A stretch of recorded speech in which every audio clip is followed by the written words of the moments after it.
क्या मुझे 2025 RBI grade B की तैयारी चालू कर देनी चाहिए? ये मैं क्या सोच रहा हूं, अभी तो 2024 के ही एग्जामिनेशन नहीं हुए हैं। लेकिन अगर मैं टारगेट ही 2025 का एग्जाम कर रहा हूं, तो मुझे 2024 के एग्जामिनेशन से क्या लेना देना? कहीं मैं 2025 की प्रिपरेशन के लिए लेट तो नहीं हूं? 2025 आरबीआई ग्रेड बी का नोटिफिकेशन कब आएगा? मुझे किस सीक्वेंस में सब्जेक्ट्स खत्म करने चाहिए? मुझे एक सब्जेक्ट में कितना टाइम देना चाहिए? मुझे डेली कितने घंटे डिवोट करना है 2025 के लिए? क्या मैं करंट अफेयर्स अभी से पढ़ना चालू कर दूं? क्योंकि लोग बोलते हैं करंट अफेयर्स आपको एटलीस्ट 1 साल के प्रिपेयर करने हैं for the RBI grade B examination. तो फ्रेंड्स, अगर आपके माइंड में भी ये सारे क्वेश्चन चल रहे हैं for the 2025 examination of RBI grade B, तो आज इन सारे क्वेश्चन का आंसर मैं आपको देने वाला हूं इस सेशन में। So this session is going to be very very important for those who are serious aspirant for the 2025 RBI grade B examination, क्योंकि इस सेशन में हम डिस्कस करने वाले हैं about the strategy and the mindset of 2025 RBI grade B examination. So friends, welcome to super coaching regulatory bodies by textbook. My name is Prakash और आज हम बहुत ही सीरियस डिस्कशन करने वाले हैं with respect to the 2025 RBI grade B examination, जहां पर हम डिस्कस करेंगे डिटेल में स्ट्रैटेजी, आपको कौन से सब्जेक्ट में कितना टाइम देना है, किस सब्जेक्ट को किस सीक्वेंस में खत्म करना है, डेली आपको कितने घंटे लगाने हैं 2025 के लिए, करंट अफेयर्स कब से पढ़ना स्टार्ट करना है, किस कंपोनेंट को किस सीक्वेंस में खत्म करना है, और अभी आपके पास कितना टाइम है नोटिफिकेशन आने में। सारी चीजें हम बहुत अच्छे तरीके से डिस्कस करेंगे और इसके साथ हम माइंड सेट भी डिस्कस करेंगे फॉर द 2025 एग्जामिनेशन। तो आइए गाइस, आज का डिस्कशन स्टार्ट करते हैं। बट स्टार्ट करने से पहले एक बहुत ही important information, do join our Telegram group. ये टेलीग्राम ग्रुप आप ही लोगों के लिए हमने बनाया है। यहां पर हम बहुत सारी चीजें आपको फ्री ऑफ कॉस्ट प्रोवाइड करते हैं। Like for example, you will have access of daily PDF of all YouTube sessions, you will have a discussion and doubt solving there, you will have a direct interaction with faculties there. बहुत सारे quiz हम daily basis पे provide करते हैं, उसका भी access आपको मिल जाएगा। And also we conduct polls on a regular basis, जिसके थ्रू आपको बहुत इंफॉर्मेशन मिलेगी with respect to all regulatory bodies examination. So देर किस बात की है guys, here you can see the scanner, इसको स्कैन करिए and do join our Telegram group. चलिए फ्रेंड्स, स्टार्ट करते हैं डिस्कशन। बट उससे पहले एक बहुत ही इंपॉर्टेंट चीज, सबसे इंपॉर्टेंट चीज ये है स्टार्ट करने से पहले, कि क्या ये सही समय है 2025 आरबीआई ग्रेड बी की प्रिपरेशन स्टार्ट करने का? तो द आंसर इज यस, बिल्कुल सही टाइम है गाइस। क्योंकि यहां पर अगर हम बात करें 2024 की, अगर आप अभी रिसेंट ग्रेजुएट हैं तो शायद आप एलिजिबल नहीं होंगे 2024 एग्जामिनेशन के लिए, या अगर आप बिल्कुल फ्रेशर हैं, बिल्कुल आपने कभी कभी कॉम्पिटिटिव एग्जामिनेशन दिया नहीं है, तो भी आप प्लान कर रहे होंगे 2025 एग्जाम देने के लिए। And guys, this is the right time, क्योंकि टाइम बहुत ज्यादा नहीं है, जितना एडिक्वेट टाइम चाहिए for the RBI grade B preparation, complete preparation, उतना टाइम है आपके पास। तो ये बेस्ट टाइम है। अगर आप सोच रहे हैं प्रिपरेशन करने का, तो बहुत अच्छा टाइम है, आप यहां पे प्रिपरेशन अपनी स्टार्ट कर सकते हैं for the RBI grade B 2025 examination. But the bigger question is कि कितना टाइम है आपके पास फॉर द 2025 नोटिफिकेशन। 2025 का जो नोटिफिकेशन है, उसके लिए कितना टाइम है, नोटिफिकेशन कब आएगा? तो फ्रेंड्स, इसका आंसर मैं आपको देता हूं। 2025 का जो नोटिफिकेशन है, उसके लिए लगभग आपके पास 9 से 10 महीने हैं।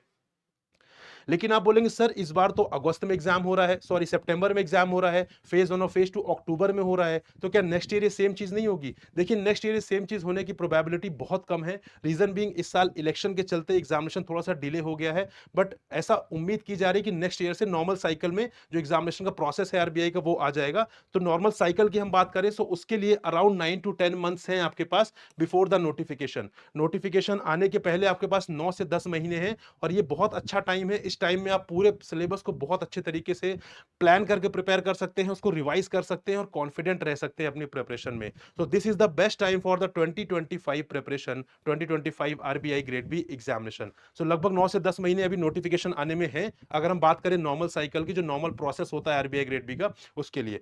Second important question can be कि मुझे डेली कितने घंटे डिवोट करने चाहिए for the preparation of RBI grade B 2025 examination. ये सबसे बड़ा क्वेश्चन होता है। एस्पिरेंट्स जब भी कॉल करते हैं, सर मुझे डेली कितने घंटे पढ़ाई करनी है। देखिए, पहली बात तो यहां पर घंटों को क्वांटिटी में मेजर करना वो थोड़ा सा डिफिकल्ट है, क्योंकि सबका अपना एक पोटेंशियल होता है।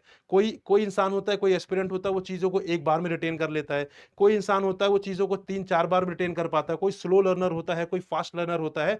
बट अगर मैं यहाँ पे ओवरऑल बात करूं कि आपको डेली, अगर आप 2025 के लिए यहाँ पे प्रिपेयर कर रहे हैं, तो ऑन एन एवरेज आपको डेली कितने आवर्स यहाँ पे डिवोट करने पड़ेंगे? सो फ्रेंड्स, आपको यहाँ पे daily 5 to 6 hours on an average basis आपको डेली बेसिस पर यहाँ पे डिवोट करने पड़ेंगे। अब यहाँ पे बहुत सारे ऐसे एस्पिरेंट्स भी होंगे जो यहाँ पे वर्किंग होंगे, राइट? उनके लिए पॉसिबल नहीं है 5 टू 6 आवर डिवोट कर पाना। So that is why I have written here average. तो अगर आप वीक में आपका अगर सैटरडे संडे ऑफ होता है तो वहां पर आप ज्यादा पुश कर लीजिए। जो नॉर्मल वीक डेज है, वर्किंग डेज हैं आपके, वहां पे थोड़ा सा कम पढ़ लीजिए। सो आई एम सेइंग कि एवरेज, ऑन एन एवरेज आपका 5 टू 6 आवर्स अ डे होना चाहिए। अगर आप डिसेंट प्रिपरेशन करना चाहते हैं, आप चाहते हैं कि बहुत ज्यादा प्रेशर ना पड़े बाद में, आप आराम से धीरे धीरे करके सारा सिलेबस कंप्लीट करें, सो 5 टू 6 आवर्स आप अगर डिवोट कर रहे हैं रेगुलर बेसिस पर, so you will be prepare for the 2025 examination without pushing too much yourself. बहुत ज्यादा आपको एफर्ट लास्ट में नहीं लगाना पड़ेगा कि आपको लीव लेनी पड़ रही है, आपको 15-15 घंटे पढ़ाई करने पड़ रहे हैं। अगर आज से आपने 5 से 6 घंटे लगाना चालू कर दिया तो आपके लिए सेम उसी उसी फ्लो में, उसी स्मूथनेस के साथ चीजें चलती रहेंगी और आपका एग्जामिनेशन भी हो जाएगा, राइट? चलिए आगे अगर हम बात करें इसके बारे में, सबसे इंपॉर्टेंट चीज है कि क्या यहां पर सिलेबस या पैटर्न में चेंज होने वाला है। गाइज अगर हम बात करें यहाँ पे आरबीआई ग्रेड बी 2025 एग्जामिनेशन में, तो क्या यहाँ सिलेबस या पैटर्न में चेंज होने वाला है? आइए एक बार इसका ट्रेंड एनालिसिस करते हैं। सो अगर मैं बात करूं 2021 की, तो वहां पे पैटर्न में बहुत बड़ा चेंज हुआ था। Descriptive component was added in the RBI grade B examination in the phase 2 of this examination. लेकिन अगर मैं बात करूं 2022 में, तो वहां पे कोई भी चेंज नहीं हुआ, एज इट इज बेसिकली जैसा 2021 में रखा गया था वैसा ही 2022 में रखा गया था। 2023 में फर्दर हम बात करें यहाँ पे, तो सिलेबस में चेंज हुआ था। ईएसआई के कुछ टॉपिक्स यहाँ पे कम कर दिए थे, फाइनेंस में कुछ टॉपिक्स ऐड कर दिए गए थे, तो सिलेबस में माइनर चेंज किया गया था in the 2023 examination. But if I talk about 2024, तो वहां पे कोई भी चेंज नहीं हुआ था। नाउ द क्वेश्चन इज कि 2025 में, क्योंकि अगर हम बात करें यहाँ पे, तो ऑल्टरनेट ईयर के बेसिस पे देखा जाए तो कुछ ना कुछ चेंजेस हो रहे हैं। तो क्या 2025 में पैटर्न या सिलेबस में कुछ चेंज हो सकता है? देखिए फ्रेंड्स, अगर हम बात करें पैटर्न और सिलेबस की, तो पैटर्न में डिस्क्रिप्टिव एलिमेंट भी है, ऑब्जेक्टिव एलिमेंट भी है। तो यहाँ पे जो पैटर्न मुझे लग रहा है ओवरऑल अच्छा पैटर्न लग रहा है, मतलब इसमें फर्दर चेंज करके कुछ ऐड करने की यहाँ पे रिक्वायरमेंट लग नहीं रही है, ठीक है? तो यहाँ पे पैटर्न में कुछ चेंज करने की यहाँ पे एक्सपेक्टेशंस जो है वो कम है। सिलेबस की बात करें तो सिलेबस अभी क्योंकि रिसेंटली ही चेंज किया था, फाइनेंस में कुछ टॉपिक्स ऐड किए थे, ईएसआई में कुछ टॉपिक्स यहाँ पे कम किए थे, तो अब यहाँ पे बहुत ज्यादा एक्सपेक्टेशन नहीं है कि सिलेबस यहाँ पे चेंज हो सकता है या पैटर्न यहाँ पे चेंज हो सकता है। सो अभी आपके लिए जो बेस्ट सिनेरियो है वो है कि जो एग्जिस्टिंग पैटर्न है हमारा, जो हमारा 2024 का जो एग्जिस्टिंग पैटर्न है, आप उसके हिसाब से प्रिपरेशन करिए। अगर पैटर्न चेंज होगा तो थोड़ा बहुत जो वेरिएशन होगा उसको आप चेंज कर सकते हैं, बहुत ज्यादा वेरिएशन होने की जो एक्सपेक्टेशन है वो नहीं है, राइट? सो 2025 के लिए आपको सेम जो पैटर्न एंड सिलेबस आपका 2024 में दिया हुआ है, आप उसको ही फॉलो कर सकते हैं, उसके हिसाब से ही आपको प्रिपरेशन करनी है आगे चल के, क्योंकि वो बेस्ट चीज आपके पास अवेलेबल है। उसके अलावा अलग से एजम्पशन लगाना can be the wrong strategy, ठीक है? तो आप जो अभी एग्जिस्टिंग है आपके पास, जो चीज आपको सामने से दिख रही है, आप उसके हिसाब से प्रिपरेशन करिए, that would be the perfect strategy. Now if I talk about the strategy and sources, बहुत इंपॉर्टेंट पार्ट है गाइस, स्ट्रैटेजी एंड सोर्सेस क्या होने चाहिए, क्योंकि अब आपको क्या करना है, अब यहाँ पे आपको इंपॉर्टेंट टॉपिक्स नहीं करने हैं, यहाँ पे you have to cover all the topics of the syllabus, ठीक है? सारे ही सब्जेक्ट के आपको सारे ही टॉपिक्स करने हैं। Reason being you have a sufficient time, you have the time of at least 9 to 10 month before the notification, उसके बाद भी आपको टाइम मिलता है लगभग 50-60 डेज का। तो बट आप यहाँ पे कंसिडर करिए कि आपके पास नोटिफिकेशन तक का ही टाइम है, क्योंकि बाद वाला टाइम आप रिवीजन में लगाएंगे, ना कि नए टॉपिक्स कवर करने में। तो किस सीक्वेंस में आपको यहाँ पे टॉपिक्स कवर करना है, पहले क्या पढ़ना है और कितने टाइम में उसको खत्म करना है, ये सारी चीजें हम डिस्कस करते हैं along with the strategy and the sources.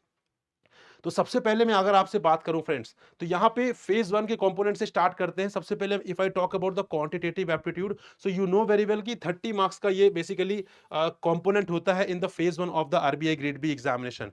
तो इसमें बेसिकली क्या करना है, कब से आपको स्टार्ट करना है, तो आपको इमीडिएटली स्टार्ट करना है अगस्त मंथ से, ठीक है? जितना जल्दी आप स्टार्ट कर सके उतना जल्दी आपको स्टार्ट करना है, and try to finish it by October 2024, ठीक है? अक्टूबर तक करिए आराम से। तो आपके पास लगभग 2 से ढाई महीने रहेंगे इस कंपोनेंट को खत्म करने के लिए, जो कि आप आराम से कर सकते हैं by devoting 2 hours a day, ठीक है? आप यहाँ पे 2 घंटे डेली लगाइए, 2 आवर्स अ डे आप यहाँ पे डेली लगाइए फॉर द क्वांटिटेटिव एप्टीट्यूड। बहुत ही अच्छे तरीके से सारे टॉपिक्स को आप प्रिपेयर करिए, जो कि आरबीआई ग्रेड बी की रिक्वायरमेंट है। पहले बेसिक अपना जो फाउंडेशन है उसको स्ट्रॉन्ग करिए, फिर धीरे धीरे मूव करिए अपने एडवांस लेवल पर, जो आरबीआई ग्रेड बी की जो रिक्वायरमेंट है वहां पर। तो अगर आप डेली 2 घंटे यहाँ पे इस सब्जेक्ट को पढ़ रहे हैं, तो 2 से ढाई महीने में आप आराम से इस कॉम्पोनेंट को बहुत अच्छे तरीके से कर लेंगे।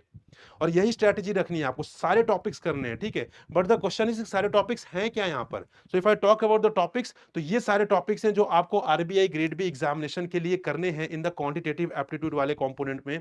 For example HCF and LCM हो गया, नंबर सिस्टम हो गया, परसेंटेज हो गया, ratio and proportion, profit and loss, simple interest, compound interest, partnership, problems on edges, average, time and work, pipes and cistern, time and distance, boats and stream, and further mixture and alligation, then quadratic equation, number series, mixed data interpretation, permutation and combination, probability, mensuration 2D and mensuration 3D. तो ये सारे topics हैं। अब आप इसमें ये मत बोलिएगा सर मुझे इंपॉर्टेंट टॉपिक्स बताइए, क्योंकि ये जो टाइम है ये इंपॉर्टेंट टॉपिक्स को करने का नहीं है, ये टाइम है आपको पूरा सिलेबस करने का। इंपॉर्टेंट टॉपिक्स आपको रिक्वायरमेंट तब होगी जब आपका एग्जामिनेशन पास में आएगा और या तो आपने लेट प्रिपरेशन स्टार्ट की है। लेकिन अभी at this point of time you have to complete all the topics of the syllabus, and since the syllabus has not been mentioned for the phase 1 component in the notification itself, so I have decoded for you. So these all are the topics in the quantitative aptitude which you have to do for the RBI grade B 2025 preparation. Now again the very important question, करने कहां से है ये topics? तो ठीक है, topics तो मैंने बता दिए, बट ये टॉपिक्स करने कहां से हैं? So if I tell you the sources guys, तो सोर्सेज में आप बेसिकली यहां पर ये सोर्सेज फॉलो कर सकते हैं फॉर द क्वांटिटेटिव एप्टीट्यूड। यहां पे you can refer quantitative aptitude by Arun Sharma, और यहां पे आप कर सकते हैं quantitative aptitude by doctor RS Agrawal. ठीक है, बट इन दोनों में से रिमेंबर वन थिंग, इन दोनों में से सिर्फ एक ही बुक आपको रेफर करनी है। दोनों में डिफरेंस क्या है? If I talk about the RS Agrawal, तो बहुत ही बेसिक लेवल से है, तो अगर आपकी क्वांट बहुत वीक है या आपको फाउंडेशनल जो बेसिक कंसेप्ट होते हैं उसका भी आइडिया नहीं है, so you can refer the doctor RS Agrawal. लेकिन अगर आपका कॉम्पिटेटिव एग्जाम आप देते आ रहे हैं, थोड़ा बहुत आइडिया है आपको इसके कंसेप्ट का, तो in that case you can refer the Arun Sharma. दोनों ही बुक्स अच्छी हैं, but you have to refer only single book, this you have to keep in mind. ठीक है, साथ में what you have to do, you have to do the previous year paper.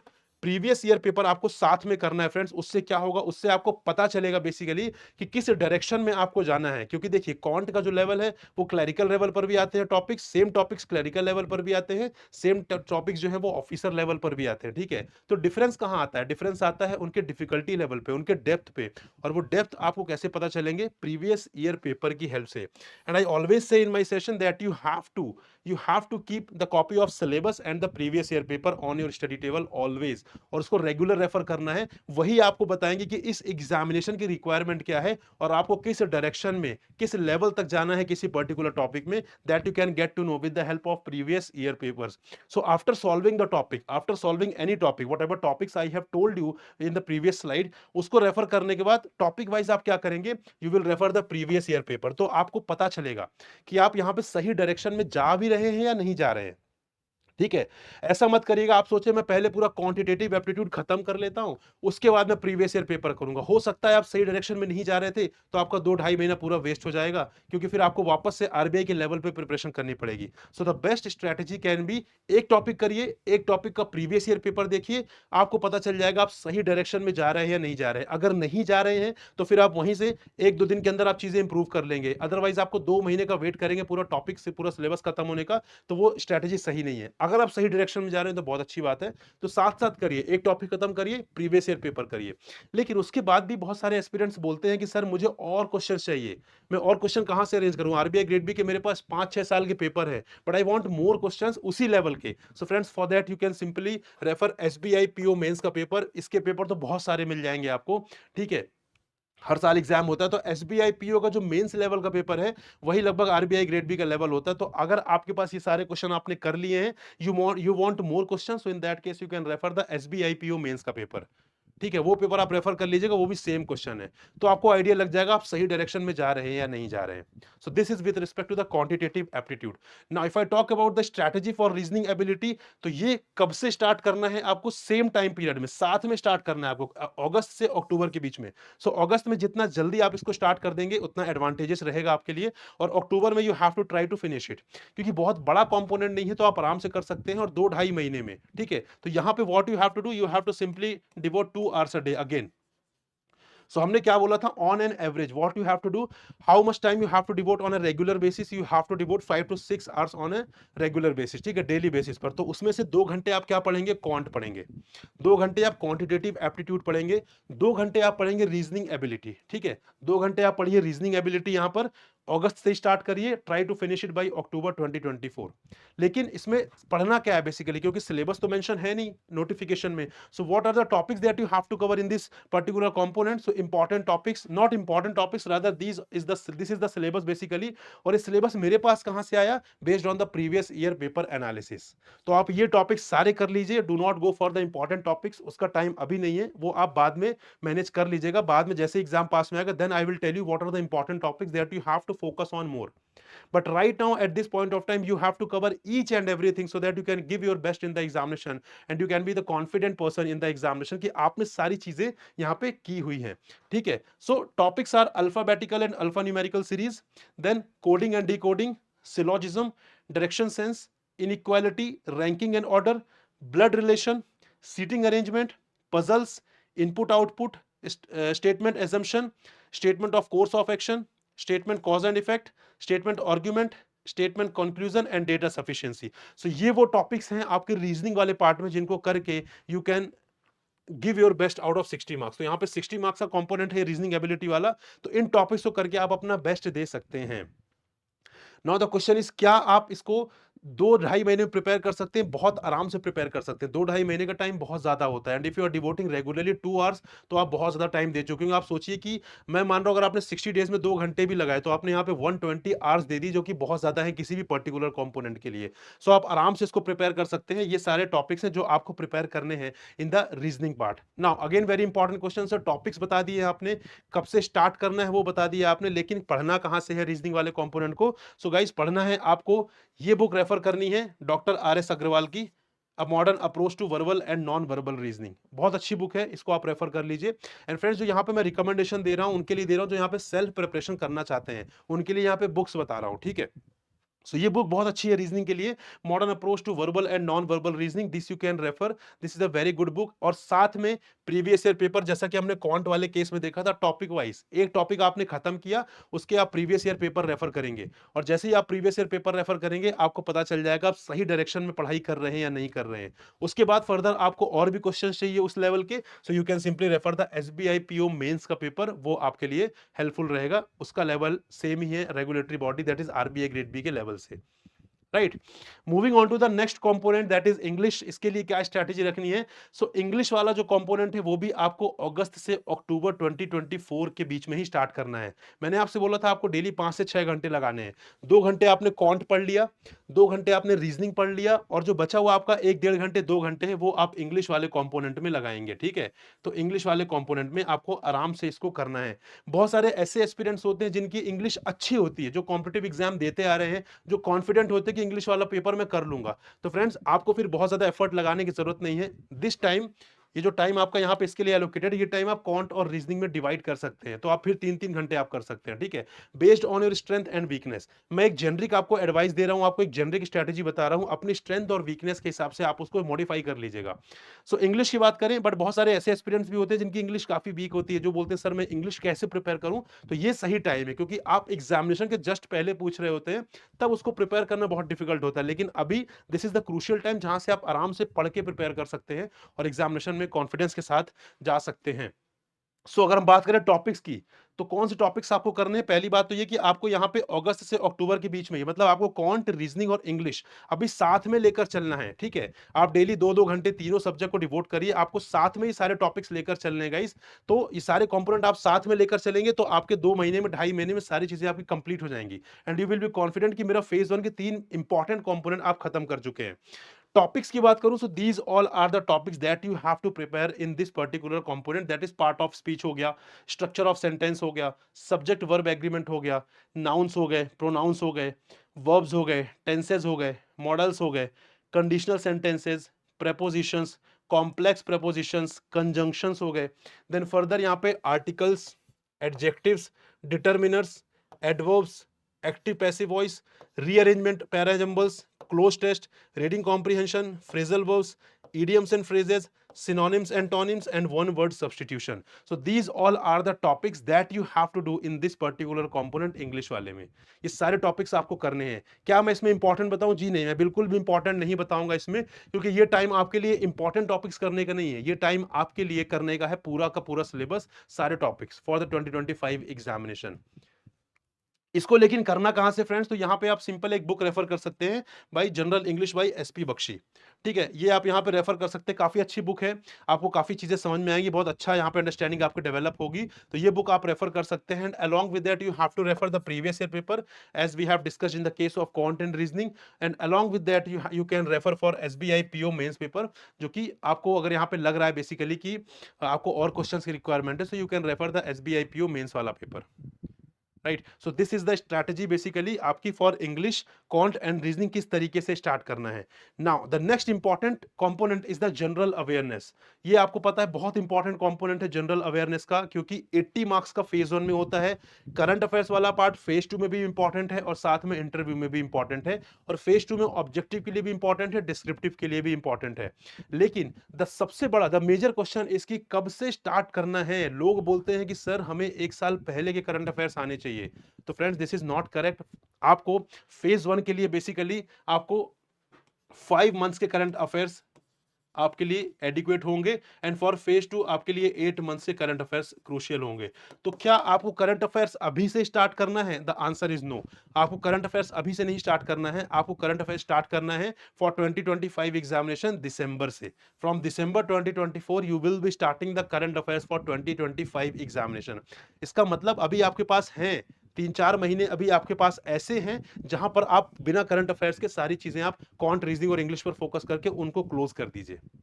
ठीक है, क्यूआरई पर फोकस करके उनके सारे टॉपिक्स को खत्म करके यहाँ पे आप क्लोज कर दीजिए, ताकि फिर जब करंट अफेयर्स स्टार्ट होगा तो उस पर करंट अफेयर्स पर आप ज्यादा फोकस कर सकेंगे। लेकिन अभी कुछ लोग चाहते हैं सर मैं थोड़ा ब्रीफ आइडिया मुझे चाहिए, ताकि मुझे पता चलता रहे कि क्या हो रहा है इकोनॉमी में, क्या हो रहा है वर्ल्ड में, क्या हो रहा है हमारे यहाँ पे बेसिकली। तो उसके लिए फ्रेंड्स आप एक काम कर सकते हैं, अभी से what you can do, you can simply refer the Hindu newspaper. The Hindu newspaper आप पढ़िए, वो आपके लिए बहुत अच्छा होगा। ठीक है, लेकिन अब यहाँ पे बच्चों के मन में भी डाउट होगा सर क्या सिर्फ हिंदू न्यूज़पेपर ही पढ़ना है? जी नहीं, आप हिंदू पढ़ लीजिए, या तो आप इंडियन एक्सप्रेस पढ़ लीजिए, या तो आप इकोनॉमिक टाइम्स पढ़ लीजिए, या तो बिजनेस स्टैंडर्ड पढ़ लीजिए, या लाइव मिनट पढ़ लीजिए। ये सारे के सारे बहुत अच्छे न्यूज़पेपर हैं। द थिंग इज कि आप किसमें कंपैटिबल फील करते हैं, आपको क्या लगता है किस किस न्यूज़पेपर की लैंग्वेज आपको अच्छी समझ में आती है, आप उसको कर लीजिए। पर्सनली मैं बात करूं तो मुझे हिंदू अच्छा लगता है पढ़ने में। आपकी अपनी कॉल है, बहुत सारे एस्पिरेंट्स होते हैं, इंडियन एक्सप्रेस पढ़ते हैं, बहुत सारे लाइव मिनट पढ़ते हैं, वो सारी चीजें आप देख सकते हैं, वो आपकी कॉल है। तो एक बार 2-3 दिन आप सारे न्यूज़पेपर पढ़कर देख लीजिए, जिसमें आपको फीलिंग आ रहा है, जिसमें आपको समझ में आ रहा है, वो न्यूज़पेपर आप कंटिन्यू करिए। तो अभी से what you can do, not for the sake of preparing the current affairs, rather अपने आप को थोड़ा सा अपडेट रखने में, थोड़ा सा अवेयर रखने में कि क्या हो रही चीजें आपके आसपास, तो आप यहाँ पे करंट अफेयर्स वाला जो पोर्शन है वो भी प्रिपेयर कर लेंगे, एक हैबिट भी डेवलप कर लेंगे। क्योंकि जब आप न्यूज़पेपर पढ़ते हैं तो आपकी ब्रेनस्टॉर्मिंग होती है, आपका बेसिकली अपना ही एक एनालिसिस करते हैं चीजों को लेकर, और that is very very important for the descriptive part as well as the interview. क्योंकि इंटरव्यू में डायरेक्टली आपसे पूछ सकते हैं कि what do you think about the uniform civil code. ठीक है, आप क्या सोचते हैं यूनिफॉर्म सिविल कोड के बारे में? तो आप कब सोचेंगे, जब आपको चीजें पता होंगी, राइट। और वो चीजें पता कैसे होंगी, when you read the newspaper, जब आप एडिटोरियल वगैरह पढ़ते हैं, वहां से ब्रेनस्टॉर्मिंग करते हैं, आपका अपना एक ओपिनियन डेवलप होता है, and that opinion will help you to crack the interview. ठीक है, तो अभी से यू कैन रेफर सिंपली एक न्यूज़पेपर। ठीक है, कोई भी एक न्यूज़पेपर, सारे न्यूज़पेपर पढ़ने मत बैठ जाइएगा, वरना पूरा दिन आप न्यूज़पेपर ही पढ़ते रह जाएंगे, और जो सब्जेक्ट है वो नहीं खत्म होंगे। कोई भी एक न्यूज़पेपर जो आपको सही लगता हो, जो आपको अच्छा लगता हो, वो आप रेफर करना चालू करिए, and to be very precise editorial वाले पार्ट पे ज्यादा आपको फोकस करना है। ठीक है जी, चलिए। अब एक चीज यहां पे समझिए कि यहां पे हमने डिस्कस किया कि आपको अगस्त से लेके अक्टूबर तक क्वांट रीजनिंग और इंग्लिश आपको खत्म करना है। आपने खत्म कर लिया अक्टूबर में, उसके बाद आप क्या करेंगे फ्रेंड्स? उसके बाद आपको बहुत इंपॉर्टेंट चीज बताने वाला हूं, आपको ये खत्म करने के बाद चुप नहीं बैठना है। ठीक है, ऐसा नहीं करना कि आपने क्वांट रीजनिंग और इंग्लिश आपने पढ़ लिया, अब आपने उसको बंद कर दिया, अब आप उसको एग्जाम के पहले उठाएंगे, तब तक सब कुछ क्लियर हो चुका होगा, सब कुछ साफ हो चुका होगा। तो उसके लिए आपको क्या करना है, उसके लिए आपको मल्टीपल एग्जाम्स देने हैं। लेकिन सर हम तो 2025 आरबीआई ग्रेड बी की तैयारी कर रहे हैं, मल्टीपल एग्जाम देंगे क्यों? जी हाँ, बिल्कुल सही सुना आपने, आपको मल्टीपल एग्जाम्स देने हैं, लेकिन आपको सीरियस होकर नहीं देने हैं। उन एग्जाम की अलग से प्रिपरेशन करके नहीं देना है, आपको उन एग्जाम्स को इस चीज के लिए देना है ताकि आप ये देख सके कि जो क्वांट रीजनिंग और इंग्लिश आपने प्रिपेयर की थी, आप उनको कॉम्पिटेटिव एग्जाम में अच्छा परफॉर्म कर पा रहे हैं उन कंपोनेंट्स में या नहीं, बस इस पर्पस के लिए आपको देना है। तो इसमें आप बैंकिंग एग्जाम दे सकते हैं, like for example IBPS PO हो गया, आईबीपीएस क्लर्क हो गया, एसबीआई पीओ हो गया, एसबीआई क्लर्क हो गया, और जो अदर एग्जामिनेशन होते हैं सारे एग्जामिनेशन आप देते रहिएगा साथ साथ में। उससे क्या होगा, आपकी प्रैक्टिस होती रहेगी, और जो रीसेंट ट्रेंड चल रहा होगा क्वांट रीजनिंग और इंग्लिश में, उससे आप अवेयर रहेंगे बेसिकली कि इस टाइप के क्वेश्चंस पूछे जा रहे हैं। राइट। यहाँ पे बाकी चीजें आपको प्रिपेयर नहीं करनी है। यहाँ पे प्रिपरेशन आपको किसी भी एग्जाम की करनी ही नहीं है। जो आपने क्वांट, रीजनिंग और इंग्लिश प्रिपेयर किया हुआ है, बस आपको उसको चेक करने के लिए, वो आप सही डायरेक्शन में आपने पढ़ा है, आपको कंसेप्ट याद है कि नहीं है, रिसेंट ट्रेंड क्या चल रहा है, किस टाइप के क्वेश्चन आ रहे हैं, उन चीजों को चेक करने के लिए you have to give multiple exams. आप बैंकिंग एग्जाम दीजिए, आप रेगुलेटरी बॉडीज एग्जाम दीजिए, एग्जाम देते रहना है आपको। तो इससे क्या होगा, इससे आपका रिवीजन भी होता रहेगा, इससे आपकी प्रैक्टिस भी होती रहेगी रियल टाइम एग्जामिनेशन इन्वायरमेंट में। फिर जब आप 8-10 एग्जाम आप दे चुके होंगे before the actual RBI grade B examination, तो आप बहुत ज्यादा कॉन्फिडेंट फील करेंगे। वहां पे आपको नर्वसनेस नहीं होगी, क्योंकि जब फर्स्ट टाइम आप एग्जामिनेशन देने जाते हैं तो काफी नर्वस रहते हैं। वहां पे ऐसा इन्वायरमेंट होता है, आपके साथ बहुत सारे लोग रहेंगे, 100-150 एस्पिरेंट्स उसी हॉल में रहेंगे, तो आप देख के नर्वस हो सकते हैं। तो अगर आप उसकी प्रैक्टिस कर रहे हैं, आपने 7-8 एग्जाम्स पहले ही दे दिए हैं, तो वो नर्वसनेस खत्म हो जाएगी, जिसके चलते आप अपना बेस्ट दे पाएंगे एग्जाम में। ठीक है जी। तो यहाँ पे क्वांट, रीजनिंग और इंग्लिश को करने के बाद आपको मल्टीपल एग्जाम्स देने, बट सीरियस होकर क्रैक करने के पॉइंट ऑफ व्यू से नहीं देने हैं। Moving on two phase 2 guys. Phase 2 की प्रिपरेशन कब से स्टार्ट करनी है? फिर अभी तो आपने सर फेज 2 की बात ही नहीं की है, आपने सिर्फ बोला फेज 1 पढ़िए। जी हाँ, क्योंकि देखिए टाइम आपको 5 से 6 घंटे लगाना है, बहुत ज्यादा खुद को प्रेशराइज नहीं करना है, क्योंकि आप वर्किंग एस्पिरेंट्स भी हो सकते हैं। ठीक है, आपके पास कुछ और भी रिस्पॉन्सिबिलिटीज हो सकती है, तो ऐसा नहीं बोलूंगा कि आप 10 घंटे आज से पढ़ना चालू करिए, because that is not the requirement of this examination. This is not the UPSC civil services, जहां पे आपको 1 साल से ज्यादा का टाइम चाहिए, जहां पे आपको 8 से 10 घंटे की पढ़ाई चाहिए। This is not the case, right, with the RBI grade B examination. यहाँ पर you can easily prepare by giving 5 to 6 hours. अगर आप अगले 9-10 महीने तक 5 से 6 घंटे लगा रहे हैं, आप आराम से एक डिसेंट प्रिपरेशन कर सकते हैं। ठीक है, तो यहाँ पे अगर मैं बात करूं फेज 2 वाले कंपोनेंट की, तो starting with finance and management. तो अब यहाँ पे बेसिकली पहले एक चीज आपको समझा दूं कि फाइनेंस एंड मैनेजमेंट का 100 मार्क्स का पेपर होता है, जिसमें से 50 मार्क्स का लगभग फाइनेंस होता है और 50 मार्क्स का लगभग मैनेजमेंट होता है। लेकिन अब इनकी प्रिपरेशन स्टार्ट कब से करनी गाइस, तो यहां पे बताता हूं आपको, but this is the syllabus, क्योंकि फेज 1 के लिए सिलेबस मेंशन नहीं है नोटिफिकेशन में।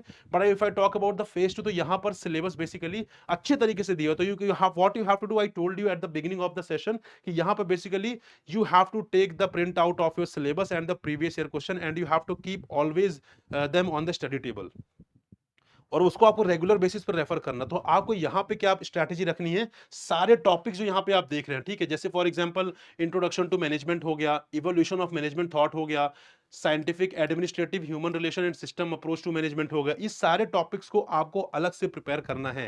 And yes, you can prepare. अगर आपने इस तरीके से प्रिपेयर कर लिया, फिर आपने कोई स्कोप छोड़ा ही नहीं है कि एग्जाम में क्वेश्चन कहीं ऐसा आ जाए जो आपसे ना बने, क्योंकि आपके पास सफिशिएंट टाइम है। तो सारे टॉपिक्स आपको बहुत अच्छे तरीके से करने हैं। एक एक टॉपिक पिक करिएगा, उसको बहुत अच्छे तरीके से करिएगा, ठीक है।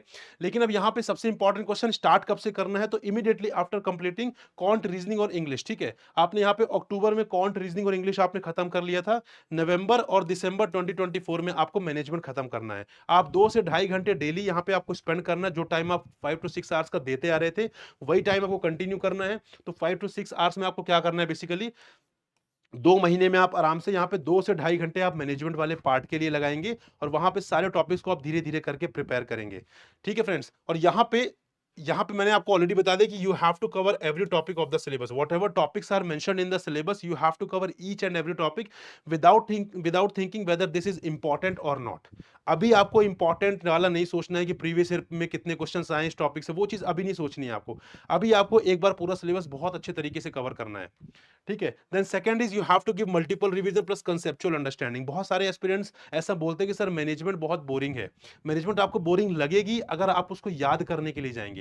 मैनेजमेंट को आपको याद नहीं करना है, मैनेजमेंट को आपको समझना है। Once you develop the understanding in the management part, guys this is the most interesting subject, and the if I tell you the fact of this examination, so management is the most scoring component in the phase 2। Most scoring component यहाँ पे जो FM वाला पूरा paper होता है, उसमें aspirants के 85 तक मार्क्स आते हैं बहुत आराम से। रीजन बीइंग कि वो मैनेजमेंट में बहुत अच्छा मार्क्स स्कोर करते हैं, and this is the completely static topic. Completely static part है, यहाँ पे कोई भी करंट अफेयर्स का इन्वॉल्वमेंट नहीं। तो जो सिलेबस आपने देखा बस उतना ही पढ़ना है आपको, उसके अलावा कोई करंट अफेयर्स आपको नहीं पढ़ना है अलग से। So this is the most scoring component of the phase 2 of RBI grade B examination. तो यहाँ पे you have to develop the conceptual understanding. चीजों को समझिए, थ्योरीज को समझिए, थ्योरीज के क्रक्स को समझिए, ठीक है, जो कंसेप्ट है उसको समझिए। आपने एक बार उनको समझ लिया, फिर आपको दोबारा रिवीजन की जरूरत ही नहीं पड़ेगी। ये ऐसा सब्जेक्ट है। But if you start mugging up the things, आप सोचेंगे मैं याद कर लेता हूं, हफ्ते 10 दिन 15 दिन आपको याद रहेगा, उसके बाद आपको सारी चीजें साफ हो जाएंगी। तो यहाँ पे मैनेजमेंट को पढ़ने का सबसे अच्छा तरीका है, you have to focus on the conceptual understanding. 2-3 बार रिवीजन करिए, एक बार आप समझ गए तो उसको रिवाइज करेंगे, चीजें आपके लिए फॉरएवर आपके माइंड में रिटेन हो जाएंगी। And the most important part is the practice answer writing. आपके मन में ये हो रहा होगा कि सर आंसर राइटिंग क्या हम साथ में स्टार्ट कर दें? हम तो बाद में भी कर सकते हैं। फ्रेंड्स, आंसर राइटिंग आपको अभी करनी है साथ साथ में। जैसे ही आप एक टॉपिक खत्म करेंगे, उस टॉपिक का ऑब्जेक्टिव पार्ट भी देंगे, उस टॉपिक का डिस्क्रिप्टिव पार्ट भी देंगे, दोनों चीजें। मतलब आप उसकी आंसर राइटिंग प्रैक्टिस भी करेंगे और उसके ऑब्जेक्टिव क्वेश्चंस भी सॉल्व करेंगे साथ साथ में। Do not procrastinate the descriptive answer writing. If you see the pattern, तो 67 to 70% तक का जो कंपोनेंट है फेज 2 में, वो डिस्क्रिप्टिव पर बेस्ड है। अगर आपकी डिस्क्रिप्टिव पे कमांड अच्छी नहीं है तो आप यहाँ पे क्लियर नहीं कर पाएंगे। This is the bitter truth. So you have to keep in mind, guys, along with the reading part, you have to practice also the objective part as well as the descriptive part. ये मत सोचिए sir मैं बाद में कर लूंगा, मैं जैन से स्टार्ट कर लूंगा, मैं नोटिफिकेशन के बाद कर लूंगा। नहीं होता है, उसके बाद कुछ नहीं होता। उसके बाद सिर्फ आपके माइंड में पैनिक रहेगा कि मैंने कॉन्ट नहीं पढ़ा, मैंने रीजनिंग रिवाइज नहीं की, मैंने करंट अफेयर्स नहीं पढ़ा। उन सब के चलते आपका आंसर राइटिंग बहुत पीछे चला जाता है और वही एक सेटबैक होता है एस्पिरेंट्स के लिए। बट ये समझते नहीं है बहुत सारे एस्पिरेंट्स, और उसके चलते ही अपना पूरा ईयर वेस्ट कर लेते हैं। तो जब भी आप पढ़ेंगे साथ साथ में प्रैक्टिस भी करते चलना है आपको। This is the most crucial thing that you have to keep in mind. If I tell you कि अगर आपको पढ़ना है, सेल्फ प्रिपरेशन करनी है, तो कौन से सोर्सेज आप यहाँ पे रेफर कर सकते हैं guys? So you can refer these two books, these are very very good books. Principle and practice of management by L M. Prasad. यहाँ से आप मैनेजमेंट वाला पार्ट खत्म कर सकते हैं, बहुत अच्छी बुक है। And second, business ethics and corporate governance by B N. Ghosh. ठीक है, आपके इसमें बिजनेस एथिक्स वाला पार्ट और कॉर्पोरेट गवर्नेंस वाला पार्ट भी है। तो इन दोनों बुक की हेल्प से you can complete this the syllabus of the management part. But यहाँ पे एक चीज याद रखिएगा, पूरी बुक आपको कंप्लीटली एंड टू एंड नहीं पढ़नी है। आई टोल्ड यू कि you have to take the topic from the syllabus. वो टॉपिक आप बुक में सर्च करिए और उसको पढ़िए। बुक पढ़ने में क्या होता है, मजा आने लग जाता है, तो फिर हम इररेलेवेंट चीजें भी पढ़ लेते हैं। तो यहाँ पे चीजें इररेलेवेंट नहीं पढ़नी है आपको। पढ़ना आपको जो सिलेबस में टॉपिक्स हैं, आपको वही चीजें पढ़नी है।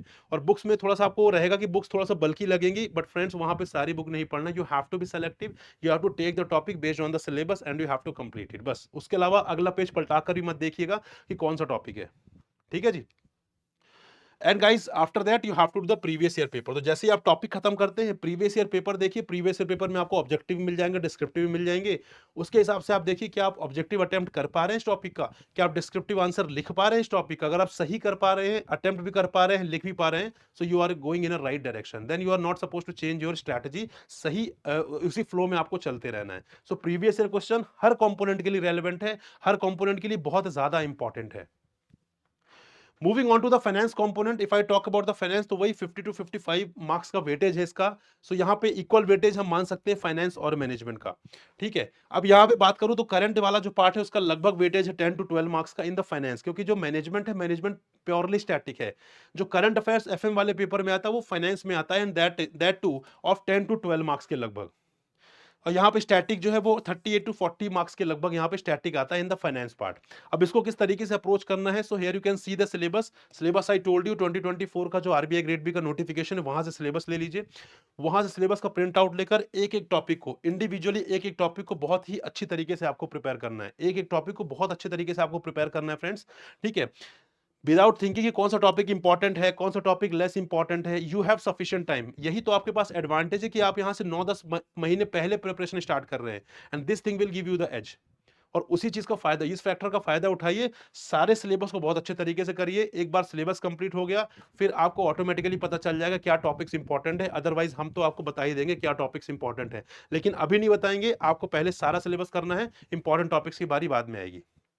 ठीक है, and if I talk about इसको कब से स्टार्ट करना है फ्रेंड्स, तो इसको भी साथ में नवंबर एंड दिसंबर में। आई टोल्ड यू कि क्वांट, रीजनिंग और इंग्लिश आपको अक्टूबर में खत्म हो जाएगा। नवंबर दिसंबर में what you will focus on, you will focus on finance and management. तो आपने 2 से 3 घंटे आपने फाइनेंस पढ़ लिया और 2 से 3 घंटे आपको मैनेजमेंट वाला पोर्शन पढ़ना है। तो मैनेजमेंट 2-3 घंटे एक दिन में, 2-3 घंटे finance. And friends, when I am saying कि आपको पढ़ना है, दैट इंक्लूड्स प्रैक्टिस ऑल्सो। तो पढ़ना तो है, साथ में ऑब्जेक्टिव की प्रैक्टिस, साथ में डिस्क्रिप्टिव की प्रैक्टिस, वो चीजें साथ में चल रही है। उसको मैं अलग से नहीं मेंशन कर रहा हूँ। ठीक है, पढ़ने का मतलब सिर्फ पढ़ना नहीं है, प्रैक्टिस करना भी है। इसीलिए आप यहाँ पे 3-3 घंटे फाइनेंस, 3 घंटे मैनेजमेंट, इन 2 महीनों में आप आराम से इस कंपोनेंट को खत्म कर सकते हैं। यहाँ पे अगर आपको लग रहा होगा मैंने कभी फाइनेंस नहीं पढ़ी है, मैंने कभी मैनेजमेंट नहीं पढ़ी, तो एक बार जाकर टॉपिक्स देख लीजिए। टॉपिक्स बहुत ही जेनरिक है। इसका तो नाम ही, पेपर का नाम जनरल फाइनेंस है। तो यहाँ पे कोर टॉपिक्स हैं लेकिन बहुत ही कम है। यहाँ पे बाकी जनरल टॉपिक्स है जो आपको आते भी होंगे, आपने सुने भी होंगे, और नहीं भी सुने होंगे तो आप एक बार पढ़ के बहुत अच्छे तरीके से यहाँ पे समझ जाएंगे। ठीक है फ्रेंड्स, तो यहाँ पे सारे टॉपिक को बहुत अच्छे तरीके से करना है and the same thing that I mentioned in the management part कि you have to focus on answer writing practice. वो करना ही करना, वो मैंडेटरी है, वो साथ में करना। अगर आपने एक बार इस फ्लो तोड़ दिया कि आप साथ में पहले सोच रहे मैं पढ़ लेता हूं, बिलीव मी आप प्रैक्टिस कर ही नहीं पाएंगे, आपके पास टाइम ही नहीं मिलेगा। This is the perfect time जब आप वो कंपोनेंट कर रहे हैं, साथ में प्रैक्टिस कर लीजिए, अदरवाइज बाद में आप नहीं कर पाएंगे। ठीक है, if I talk about the sources of static part for finance, तो यहाँ पे principle and practice of banking अच्छी बुक है। Then further bank financial management, again यहाँ पे आईआईबीएफ की बुक है, यहाँ पे बहुत अच्छी बुक है। Then further Indian economy by Ramesh Singh, तो कुछ टॉपिक आपको फाइनेंस में रमेश सिंह से भी मिल जाएंगे, बट ये सारी बुक्स जो है काफी बल्कि है फ्रेंड्स। तो यहाँ पे what you have to do, you have to focus on the topics। मैंने इसीलिए आपसे बोला सिलेबस का प्रिंट आउट लीजिएगा, एक टॉपिक उठाइएगा बुक से, वो टॉपिक देखिएगा, उसको खत्म कर लीजिएगा।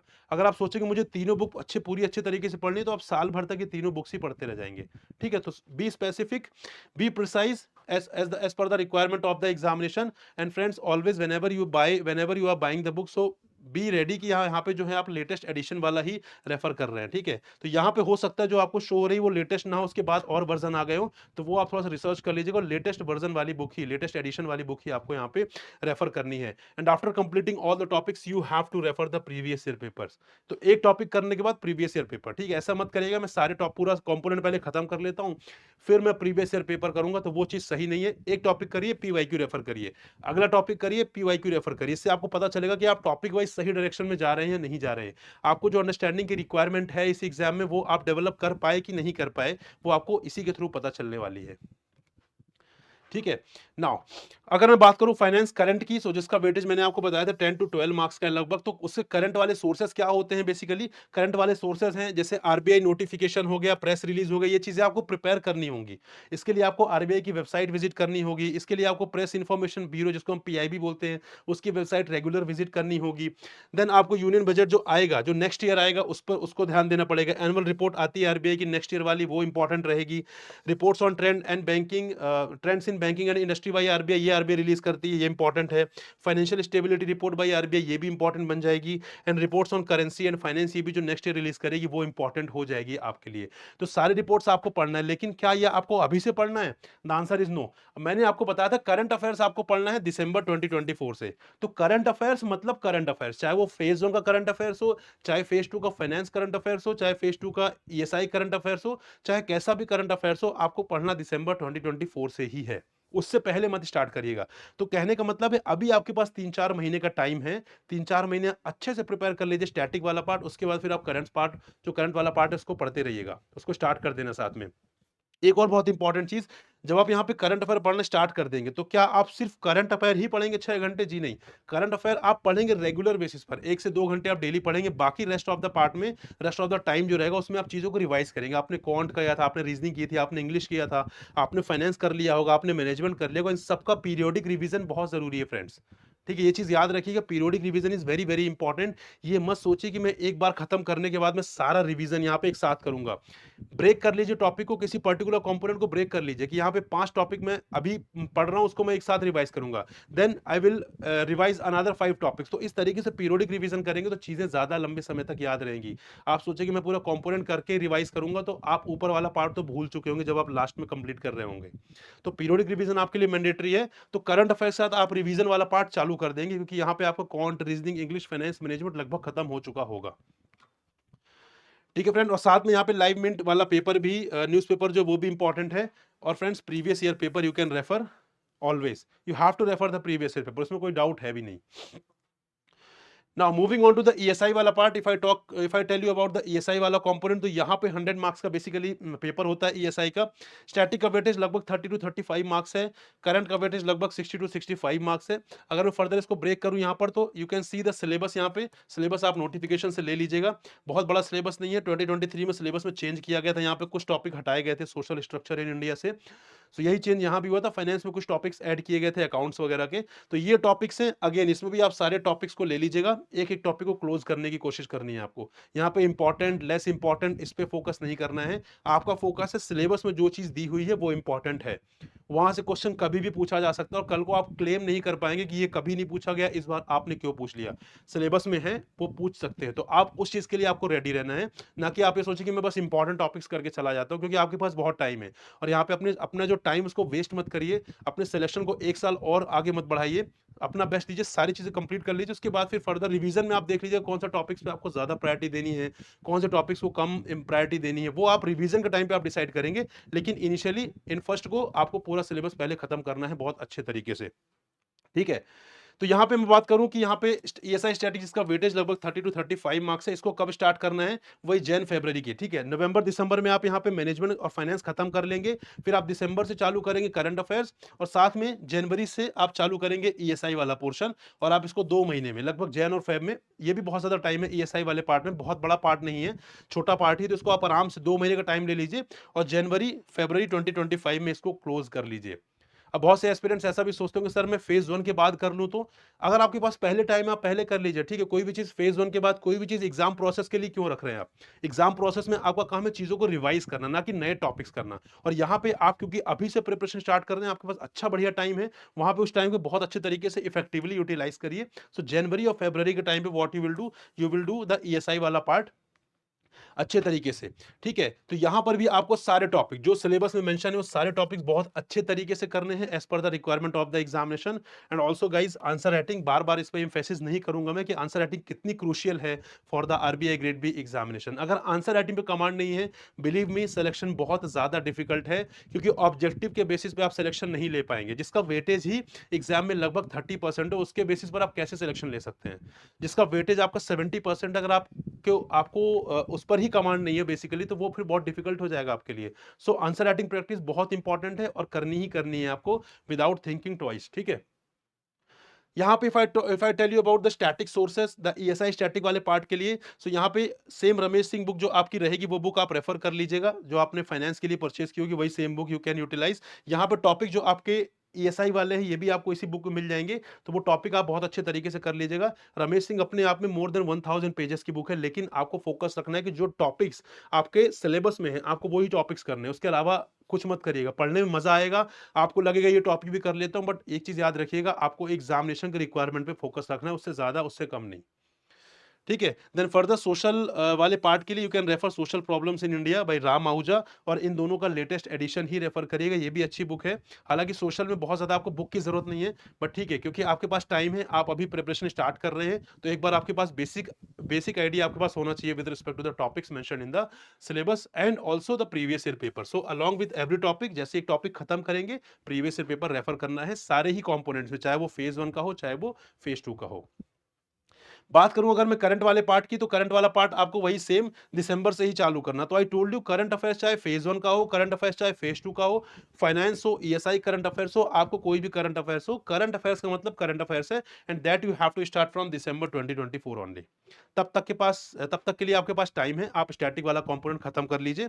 ठीक है फ्रेंड्स? और यहाँ पे जो इंपॉर्टेंट एरियाज हैं ईएसआई करंट अफेयर्स में, तो ईएसआई करंट अफेयर्स एक खुद हो गया, देन यहाँ पे रिपोर्ट्स हो गए, जो इंपॉर्टेंट रिपोर्ट्स होती हैं by the national and international body जो रिलीज होती हैं, एंड द स्कीम्स बहुत इंपॉर्टेंट। तो ये 3 एरिया इंपॉर्टेंट है, करंट वाला जो पार्ट है ईएसआई वाले पेपर में, तो ये 3 एरियाज इंपॉर्टेंट है, और ये आपको दिसंबर 2024 से स्टार्ट करना है। ठीक है जी? If I tell you the sources for current affairs, तो बेसिकली यहाँ पे द हिंदू न्यूज़पेपर, या तो कोई भी आइडियल अच्छा न्यूज़पेपर, जैसे मैंने अभी डिस्कस किया था आपसे, इंडियन एक्सप्रेस हो गया, लाइव मिंट हो गया, हिंदू हो गया, बिजनेस स्टैंडर्ड हो गया, इकोनॉमिक टाइम्स हो गया, सारे ही बहुत अच्छे न्यूज़पेपर हैं। इनमें से कोई एक, प्रेस इन्फॉर्मेशन ब्यूरो की वेबसाइट सेकंड, ये आपको रेगुलर बेसिस पर रेफर करनी है for the ESI current affairs. और यहाँ पे प्रीवियस ईयर पेपर आपको देखना है करंट अफेयर्स के लिए, तो आपको ये पता चलेगा किस टाइप के क्वेश्चन फ्रेम किए जा रहे हैं। आपको वो करंट अफेयर्स अगेन रेप्लिकेट नहीं होंगे, सेम क्वेश्चन आपको रिपीट नहीं नहीं होंगे, लेकिन आपको ये आइडिया लगेगा कि अगर मैं बात कर रहा हूँ स्कीम की, तो स्कीम में किस तरीके के क्वेश्चन पूछे जा रहे हैं। क्या आपको सारी स्कीम पढ़ना ज़रूरी है? क्या स्कीम में सारी चीज़ें पढ़ना ज़रूरी है? जी नहीं। कुछ इंपॉर्टेंट डायमेंशंस होते हैं, वो आपको पढ़ना ज़रूरी है स्कीम्स में, रिपोर्ट्स में। तो वो डायमेंशन पता कैसे चलेंगे? जब आप एनालाइज़ करेंगे प्रीवियस ईयर पेपर। इसके लिए मैं एक डेडिकेटेड वीडियो लेकर आऊँगा कि किस तरीके से आपको एनालाइज़ करना है, उसके लिए अलग वीडियो रहेगा, लेकिन आपको खुद से एनालाइज़ करना है, ठीक है? हमेशा पकी-पकाई चीज़ खाने की कोशिश मत करिए। खुद से मेहनत करिए, क्योंकि जो आप खुद से रिसर्च करेंगे, वो हमेशा आपके काम आएगा, ठीक है? दूसरे की रिसर्च कहीं न कहीं आपको कहीं न कहीं कोई ना कोई पॉइंट रह जाएगा, जब आप खुद से एफर्ट लगाएँगे तो सारे पॉइंट्स आप कवर कर लेंगे। ठीक है जी? देन यहाँ पे last component is the descriptive English वाला पार्ट, बहुत इंपॉर्टेंट है। Descriptive English you know very well, तो डिस्क्रिप्टिव इंग्लिश कब से स्टार्ट करना है वो आप मार्च में कर लीजिएगा, मार्च 2025 में। आपको ज्यादा टाइम यहाँ पे डिवोट नहीं करना पड़ेगा। रीजन भी कि आपने फाइनेंस की भी आंसर राइटिंग की है, आपने मैनेजमेंट की भी आंसर राइटिंग की है, और आपने यहाँ पे ईएसआई की भी आंसर राइटिंग की है। And descriptive English is all about descriptive, ठीक है? उसमें पूरा डिस्क्रिप्टिव, तो सेम जो आप इंट्रो, बॉडी, कंक्लूजन जो आप सीखेंगे जो फेज 2 के एफएमईएसआई वाले कंपोनेंट है, वही आपकी यहाँ भी हेल्प करेगा। बट यहाँ पे डेडिकेटेड तरीके से 15-20 दिन या मैक्स टू मैक्स 1 महीने आप डिस्क्रिप्टिव इंग्लिश की प्रैक्टिस कर लीजिएगा, उतने में आपकी प्रिपरेशन हो जाएगी। तो बेसिकली यहाँ पे किन पॉइंट्स पे आपको ध्यान देना रहेगा? सबसे पहले आपको बेसिक जो गाइडलाइंस होती हैं related to essay writing, related to precis writing, यहाँ पे अगर मैं बात करूँ यहाँ पे रीडिंग कॉम्प्रिहेंशन, तो पहले आपको उनको समझना जरूरी है। जैसे फॉर एग्जांपल मैं बात करूं प्रेसी राइटिंग की, तो प्रेसी राइटिंग में आपको टाइटल देना मैंडेटरी है, और आपका जो प्रेसी राइटिंग का जो प्रेसी होगा वो आप एक ही पैराग्राफ में खत्म करना है, उसमें पैराग्राफ चेंज नहीं कर सकते आप।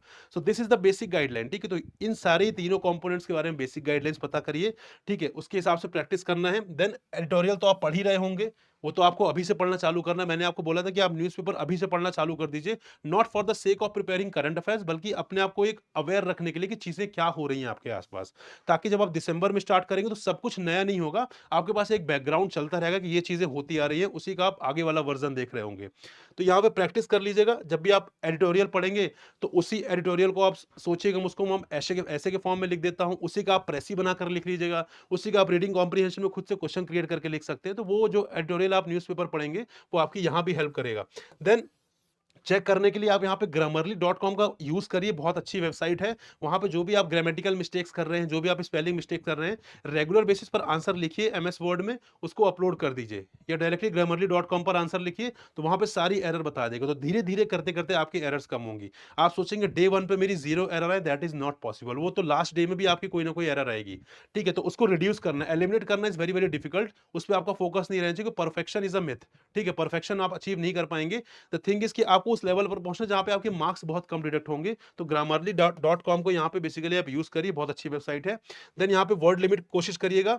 यहाँ पे इवेल्युएशन बहुत जरूरी है फ्रेंड्स, सारे ही डिस्क्रिप्टिव पार्ट का, चाहे वो फाइनेंस का हो, चाहे वो मैनेजमेंट का हो, चाहे वो ईएसआई का हो, डिस्क्रिप्टिव पार्ट को इवेल्युएट जरूर करवाइएगा, क्योंकि आप किस माइंडसेट से उसका आंसर लिख रहे हैं, आपको लगेगा मैं तो सही लिख रहा हूं, लेकिन जो पर्सन एक्सपर्ट है वो आपको अदर डायमेंशंस भी दिखाएगा कि आपने सिर्फ ये डायमेंशन कवर किया, इसके अलावा आपको ये भी करना है, ये भी करना है, ये भी करना है, ये मिस्टेक आप इंट्रो में कर रहे हैं, ये मिस्टेक आप बॉडी में कर रहे हैं, ये मिस्टेक आप कंक्लूजन में कर रहे हैं। So he will let you know each and everything, ठीक है? तो उसको इवेल्युएट जरूर कराएगा। तो answer writing is important, but evaluation is more important. Then grammatical और स्पेलिंग मिस्टेक्स आपको अवॉइड करनी है, and that you can reduce with the help of grammarly.com। तो ये कुछ पॉइंट्स है जो आपको ध्यान रखने हैं with respect to the descriptive English, जब भी आप यहाँ पे प्रिपरेशन स्टार्ट कर रहे होंगे। अभी इस कंपोनेंट को मत टच करिए। अभी जिस जो मैंने आपको सीक्वेंस बताया, उस सीक्वेंस में आपको आगे बढ़ते चलना है। तो फ्रेंड्स, ये जो स्ट्रैटेजी मैंने आपको बताई है, बेसिकली ये स्ट्रैटेजी है सेल्फ प्रिपरेशन करने वालों के लिए, ठीक है? अब देखिए यहाँ पे दो प्रकार के कैंडिडेट है। एक वो जो यहाँ पे सेल्फ प्रिपरेशन करना चाहते हैं। क्या सेल्फ प्रिपरेशन से एग्जाम क्लियर हो सकता है? बिल्कुल भी डाउट मत रखिएगा, सेल्फ प्रिपरेशन से डेफिनेटली एग्जामिनेशन क्लियर हो सकता है, और काफी एस्पिरेंट्स करते भी हैं। There is no doubt about it. आप चाहें तो सेल्फ प्रिपरेशन कर सकते हैं, यहाँ पे मैंने आपको सारे सोर्सेज भी बता दिए। लेकिन सेकंड जो कैटेगरी के एस्पिरेंट्स होते हैं, वो ऐसे एस्पिरेंट्स हैं जिनके पास बहुत ज्यादा टाइम नहीं है, ठीक है? जो सोच रहे हैं कि रिसर्च करने में बहुत टाइम वेस्ट होता है, जो कि ट्रू है, रिसर्च करने में बहुत टाइम वेस्ट होता है। आपको बहुत सारी बुक्स परचेज करनी पड़ेंगी, उसमें से इररेलेवेंट जो टॉपिक्स है उसको फिल्टर आउट करना पड़ेगा। आपके काम का क्या टॉपिक है वो आपको देखना पड़ेगा, ठीक है? देन वो जो टॉपिक है वो आपके एग्जाम के रिक्वायरमेंट से मैच हो रहा है कि नहीं हो रहा है, वो सारी चीजें आपको रिसर्च करनी पड़ेगी, विच टेक्स टाइम। तो वो टाइम आपको लगेगा। तो कुछ ऐसे एस्पिरेंट है जो वर्किंग है, जो टाइम कम दे सकते हैं, जिनको रिसर्च में बहुत टाइम लग रहा है, वो टाइम नहीं देना चाहते, तो उनके लिए फ्रेंड्स हमने एक डेडिकेटेड फाउंडेशन कोर्स लॉन्च किया है फॉर द 2025, दैट इज लक्ष्य बैच। हमने लक्ष्य बैच यहाँ पे लॉन्च किया है उन लोगों के लिए जो 2025 की प्रिपरेशन कर रहे हैं, and this is the foundation course for 2025 RBI grade B examination. और इस एग्जामिनेशन की हेल्प, इस कोर्स की हेल्प से फ्रेंड्स बेसिकली आपको सारी चीजें बहुत अच्छे तरीके से, फिर आपको यहाँ पर रिसर्च नहीं करनी पड़ेगी कि मैं बुक बुक अलग से परचेज करके मैं उसमें से पढ़ूं, वो आपको रिक्वायरमेंट खत्म हो जाएगी। यहाँ पर डेडिकेटेड नोट्स मिलेंगे, and the notes shall be based on the requirement of the RBI grade B examination. Dedicated आपको ऑब्जेक्टिव क्वेश्चंस मिलेंगे, डेडिकेटेड आपको आंसर राइटिंग क्वेश्चंस मिलेंगे, आपको इवैल्यूएशन वाला पार्ट मिलेगा। तो जो भी इस एग्जाम की रिक्वायरमेंट है उसमें कंप्लीट इकोसिस्टम आपको प्रोवाइड किया जाएगा in the Lakshya batch, which is a foundation course of our RBI grade B 2025। ठीक है फ्रेंड्स, तो यहाँ पे बेसिकली आपको एक बहुत अच्छा ऑफर अभी हम लेकर आए हैं, जो कि अभी 2-3 दिन के लिए वैलिड है। यहाँ पे 8 अगस्त तक के लिए वैलिड है ये ऑफर। तो यहाँ पे प्रिपरेशन का ओलंपिक्स, बेसिकली आपको पता होगा हमारे ओलंपिक्स अभी चल रहे हैं, तो यहाँ पर एक हम आपके लिए बहुत अच्छा ऑफर लेकर आए हैं, जहाँ पर आपको 65% प्लस 45% ऑफ मिलेगा, एंड ऑल्सो यहाँ पे आपको फ्री पास प्रो मिलेगा, जो कि बहुत अच्छा फीचर है टेक्स्ट बुक का। और फ्रेंड्स यहाँ पे जो प्राइस आप देख पा रहे होंगे, इसमें 12 मंथ्स का सब्सक्रिप्शन है, तो 12 मंथ्स के लिए आपको ये कोर्स मिलेगा। सो अगर आप 2025 की प्रिपरेशन यहाँ पे करना चाह रहे हैं फ्रेंड्स, बहुत अच्छी अपॉर्चुनिटी है, बहुत अच्छा कोर्स हमने आपके लिए यहाँ पे डिवोट किया है। आपको हर सब्जेक्ट के लिए डेडिकेटेड फैकल्टी मिलेगी, and every faculty has the experience of more than 5 years, at least 5 years का एक्सपीरियंस तो है हर फैकल्टी के पास। Dedicated expert faculty for every subject, ऐसा नहीं कि हम आपको दो दो सब्जेक्ट के लिए कोई एक फैकल्टी दे रहे हैं, आपको हर सब्जेक्ट के लिए, चाहे वो क्वांट हो, चाहे वो रीजनिंग हो, चाहे वो इंग्लिश हो, चाहे वो एफएम हो, चाहे वो ईएसआई हो, सबके लिए आपको डेडिकेटेड फैकल्टी मिलेगी, which is the best part of our course. और हर फैकल्टी के पास बहुत अच्छा एक्सपीरियंस है रेगुलेटरी बॉडीज में, आरबीआई ग्रेड में, आरबीआई ग्रेड बी में, नबार्ड ग्रेड ए में, सेबी ग्रेड ए में, एंड अदर एग्जामिनेशन में। तो वो डेफिनेटली आपकी हेल्प करेंगे। एंड फ्रेंड्स, ये प्राइस यहाँ पे बहुत अफोर्डेबल रखा गया है, क्योंकि यहाँ पे 12 मंथ्स का सब्सक्रिप्शन हम आपको प्रोवाइड कर रहे हैं, और बहुत सारे ऐसे फीचर मिलेंगे जो कंप्लीट हैंड होल्डिंग आपको प्रोवाइड करेंगे from the phase 1 till your selection. हम आपके साथ रहेंगे, जब भी डाउट होगा आप हमसे कनेक्ट कर सकते हैं। सारी स्ट्रैटेजी, सारा स्टडी प्लान, किस तरीके से आपको प्रोसीड करना है, क्या इंपॉर्टेंट है, क्या लेस इंपॉर्टेंट है, सारे बेसिक थिंग्स हम आपके स्टार्ट करेंगे लाइव क्लासेस में, बहुत ही बेसिक लेवल पे चीज़ों को स्टार्ट करेंगे, कंसिडरिंग कि आपको वो सब्जेक्ट आता ही नहीं है, और सारे फैकल्टी का यही माइंडसेट रहेगा। और उस बेसिक लेवल से हम स्टार्ट करते करते आपको ले जाएंगे एडवांस लेवल पर, ठीक है, जहां पे आरबीआई ग्रेड बी की रिक्वायरमेंट होगी, तो उस लेवल तक हम आपको ले जाएंगे, पूरी तरीके से हम तैयार करेंगे। बट ये हमारे साइड से एफर्ट हो गया, आपके साइड से एफर्ट ये लगाना कि आपको हाथ बढ़ाकर हमारा हाथ पकड़ना है, एंड फ्रेंड्स पढ़ाई आपको करनी है। जिस तरीके से हम डायरेक्शन दे रहे हैं उस डायरेक्शन को आप फॉलो कर सकते हैं, उसको फॉलो करके आपको पढ़ाई करनी है, सिलेक्शन की जो प्रोबेबिलिटी है काफी हाई हो जाती है। फर्दर इस प्राइस में और एक अच्छा ऑफर है, इस प्राइस में आप यहाँ पे फर्दर आपको प्राइस कम मिल सकता है गाइस। यहाँ पे आपको कूपन कोड यूज करना है, प्रकाश, ठीक है, Prakash is my name, you might know, ठीक है, तो ये प्रकाश इज माई नेम, तो ये एज अ कूपन कोड भी आपके लिए काम करेगा। तो जब भी आप कोर्स परचेस करने जाएंगे, तो वहां पे एक अप्लाई कूपन का ऑप्शन आएगा, अप्लाई कूपन वाले ऑप्शन में यहाँ पे आप कूपन कोड प्रकाश यूज कर सकते हैं।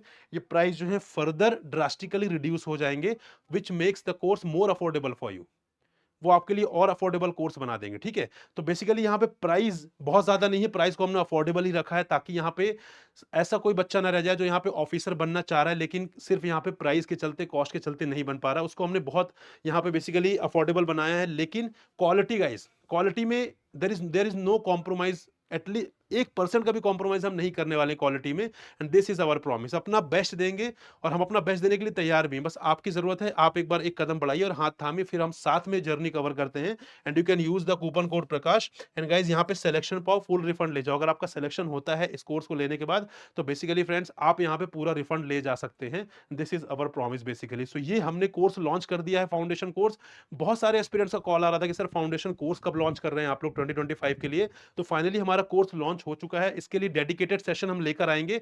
बट अभी आपको इन्फॉर्मेशन मैं दे रहा हूं कि डेडिकेटेड हमारा foundation course for 2025 has been launch, जिसका नाम है लक्ष्य बैच। और इसका जो कोर्स, जो हमारे कोर्स का लिंक है, वो इसी वीडियो के डिस्क्रिप्शन में आपको मिल जाएगा। आप वहां जाकर सारे फीचर्स देख सकते हैं और साथ में एनरोल भी कर सकते हैं, ठीक है guys. So thank you very much, and I hope आपको सारा कुछ बहुत अच्छे समझ में आया कि 2025 में किस माइंडसेट से आपको आगे बढ़ना है, क्या स्ट्रेटजी रहनी चाहिए with respect to all the components, ठीक है, कितने घंटे डिवोट करने हैं, हमने बहुत अच्छे से डिटेल डिस्कशन किया। ऐसे ही और मोर इन्फॉर्मेटिव वीडियो हम आपके लिए लेकर आते रहेंगे, उसके लिए चैनल से जुड़े रहिएगा, एंड डेफिनेटली हम आपकी हेल्प करेंगे। अगर आपको डायरेक्शन चाहिए गाइस, हमारी पूरी टीम अवेलेबल है आपके लिए, एंड फॉर एनी कोर्स, चाहे वो क्रैश कोर्स 2024 के लिए हो, चाहे फाउंडेशन के लिए हो, कोई भी कोर्स हो गाइस, उसके लिए you can simply use the coupon code Prakash. वहां पे आपको डेफिनेटली काफी एक चीज़ें बहुत अच्छे प्राइस पे आपको मिल जाएगी, काफ़ी अफोर्डेबल प्राइस में मिल जाएंगी। सो this is all for this session guys, thank you very much, have a good day and happy learning.